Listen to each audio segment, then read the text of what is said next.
Le sport est le vecteur de développement. Boo xamante ne tey Sénégal war na si mën a sukkandiku 70% de la population et les jeunes. Le sport peut éduquer. Le sport peut développer. Le sport peut changer les caractères, la personnalité, mais aussi donner un vent de développement et un nouveau vent. Surtout, nous en avons besoin en Afrique, au Sénégal. On va vers des JOJ. Le Sénégal sera la capitale de l'Afrique, la capitale du monde. Il va falloir aujourd'hui, de par ce titre qu'on montre aujourd'hui, que la diplomatie sportive doit jouer son rôle. Mais il y a un message très important. Il ne faut pas oublier les Sénégalais qui sont au niveau du Maroc en ce moment, qui ont des problèmes. Et je prête l'attention à l'autorité diplomatique. ni ñoo ñu defal jaloore ji muy ñaareelu étoile bi nga xam ne dañ ko doon xaar naka nga koy dundee Alaaji. dama bég parce que je suis très fier ci suñu gaynde yi. Parce que depuis le début de la compétition, fi ñu tegoon seen tànk wàññiwuñ ko ba jusqu'à la fin dans tous les domaines muy ci domaine compétence, détermination, mais aussi ak yar ak teggin jox compétition bi akam. dem ba ci fin bi mu am yenn gàllankoor yu tuuti mais démérité wuñ comme ni ma ko waxee ci sama ki bi ma waxoon sànq. Donc Sadio Mané a été vraiment à la hauteur moom ak Pape Thiaw avec toute l'équipe. Je pense que c'est le Sénégal moo nekk di woon le monde entier que nous sommes une très grande nation.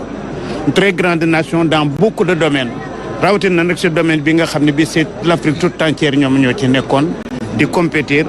Vraiment man dama fier et puis di ñaanal yàlla gaynde yi vraiment yal na leen yàlla lafal cat lafal ko Sénégal. Amin, amin. On vous a vu jubiler sur les réseaux sociaux. Oui, bien donc aujourd'hui vous êtes encore là pour participer à cette belle fête organisée en l'honneur des Lions qui nous ont donc décroché cette deuxième étoile.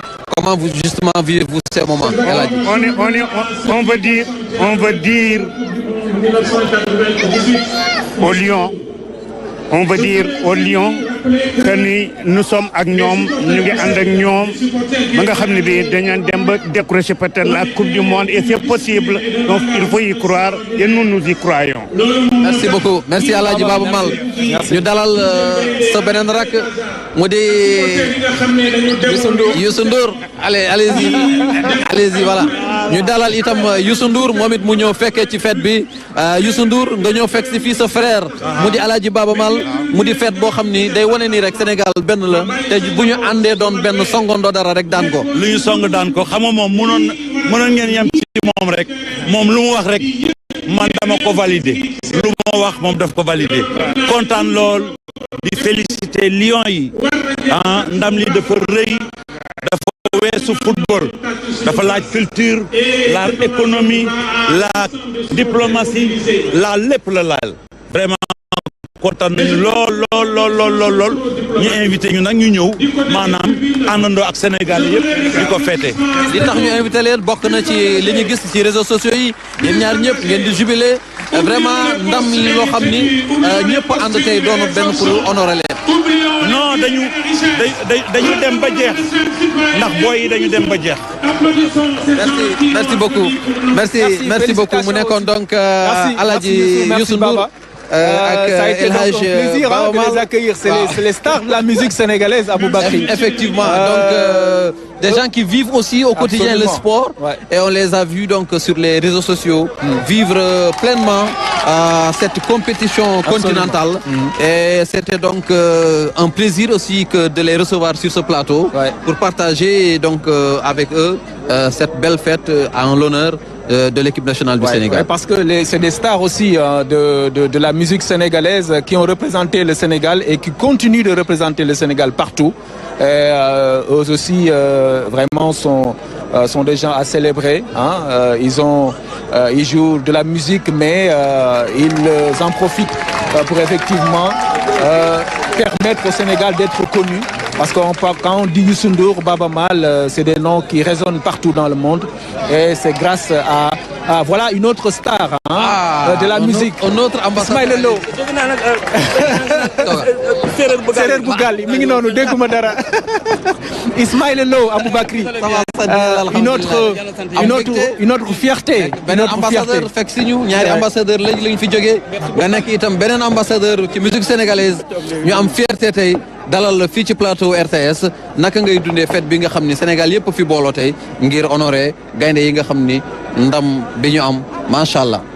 alhamdulilah rabil alamin alhamdulilah rabil alamin alhamdulilah rabil alamin lii moom xam naa question boo ma war a posé rek la waaye li ma koy dund nii sama présence rek ak présence Youssou Baba ak ñi fi nekk yëpp wane na vraiment suñu mbégte dayoo bi xale yi def si jom indi ñu ndam li mënuñu natt lu mu toll yàlla ñu ne yàlla fayal lii moom c'est une fierté nationale c'est une fierté africaine c'est une fierté mondiale parce que maa ngi koy wax barke démb rek que football moo la indil benn cohésion sociale boo xam ne mënoo xam doole bu mu am gannaaw loolu peut-être musique ak làmba bi gars yi di jongante ngay buuse di mbëkk ak di yuuxu bu ñu dee but ba bay tëb di kalal xale yi sax doo ko tey donc loolu nag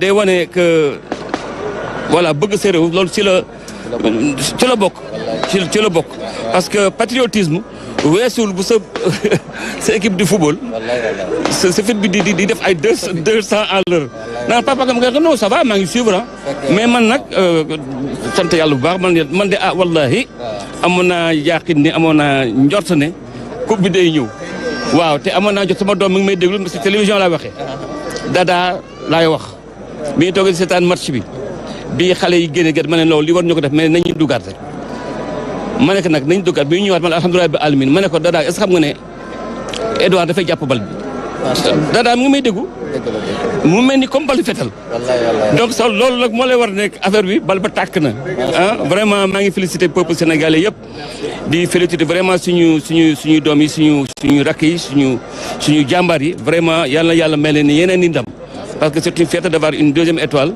sur notre maillot. Merci beaucoup à la RTS et merci aussi pour le beau travail que vous avez abattu depuis le début de la CAN. On vous suit tous les jours parce que rien ne nous échappe. Merci beaucoup Ismaïla. Merci beaucoup à vous. Merci. Ñu recevoir Aboubacry Mia Guissé moom tamit nekk beneen artiste boo xamante ni gis nañu léegi prestation bi mu def moom tamit nekk koo xamante ni mi ngi liggéey boo am solo ci musique sénégalaise tey nga teew Mia Guissé ban sentiment nga am vivre moment yi. Asalaamaaleykum maa ngi leen nuyu bu baax di nuyu téléspectateurs yi ñuy seetaan sentiment de fierté laa am bu rëy a rëy franchement parce que tey Lions yi dañoo indi loo xamante ne lu ñuy rêve la woon donc tey franchement ma ñëw teew fii mbégte la bu rëy ak contentement bu rëy laa si am franchement.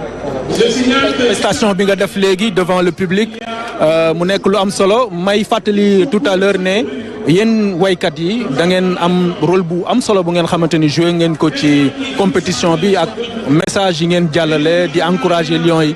Oui, tout à fait. Parce que tout au long de ma tournée, j'étais habillée avec drapeau au Sénégal. Donc, ma prestation, c'était pour soutenir les Lions. Et franchement, vraiment, c'est incroyable. Moi, je crois même que de mes gains, franchement, ouais. Je crois que mes gains parce que... c'est fort l'union, franchement. J'ai même pas les mots pour exprimer ce que je me contenais. Ouais. Merci bien. Merci Mia. Merci Mia Guissé. Alors,